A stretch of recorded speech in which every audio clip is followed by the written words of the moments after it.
এবার সাউথ আফ্রিকার সমুদ্রের গভীরে মিলল পবিত্র আল কোরআন, যেখানে সূরা নূরের আয়াত সে সময় খোলা ছিল। কিন্তু এখানে কোরআন কিভাবে এলো? এর সাথে কি কোনো অতীত ঘটনা জড়িয়ে আছে? সমুদ্রের গভীরে সূরা নূরের আয়াত খোলা অবস্থায় পবিত্র কোরআন খুঁজে পাওয়া, তাও আবার অক্ষত অবস্থায়, এর মধ্যে কি কোনো মেসেজ লুকিয়ে আছে? আমরা জানি হযরত নূহ আলাইহিসসালামের সময় এক প্রবল প্লাবন হয়েছিল।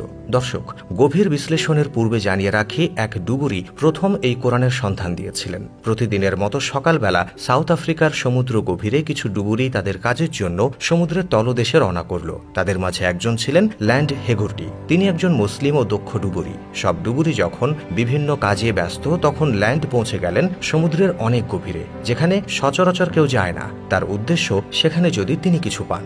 সেই স্থানে পৌঁছে যাওয়ার পর ল্যান্ড লক্ষ্য করলেন সমুদ্র পাড়ের পাশে কিছু একটা দেখা যাচ্ছে। কোনো রত্ন বা অন্য কিছু চিন্তা করে এগোতে লাগলেন তিনি, কেননা সেটা থেকে কিছুটা আলোর বিচ্ছুরণ হচ্ছিল।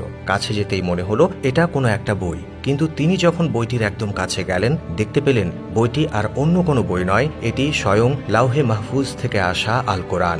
সুবহানাল্লাহ।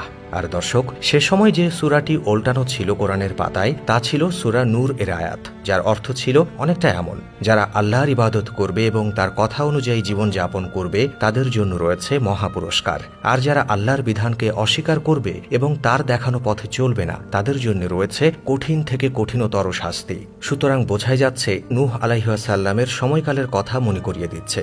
নূহ আলাইহিসসালাম প্রায় 1000 বছর আল্লাহর দাওয়াত দিয়েছিলেন সবাইকে, কিন্তু তার কওমের মানুষরা এতটাই অবাধ্য ছিল, তাদের কানে এই হেদায়েতের বাণী পৌঁছেনি। তাই তো নূহ আলাইহিসসালাম বাধ্য হয়ে আল্লাহর কাছে তাদের হেদায়েতের জন্য দোয়া করে যেতেন অনবরত।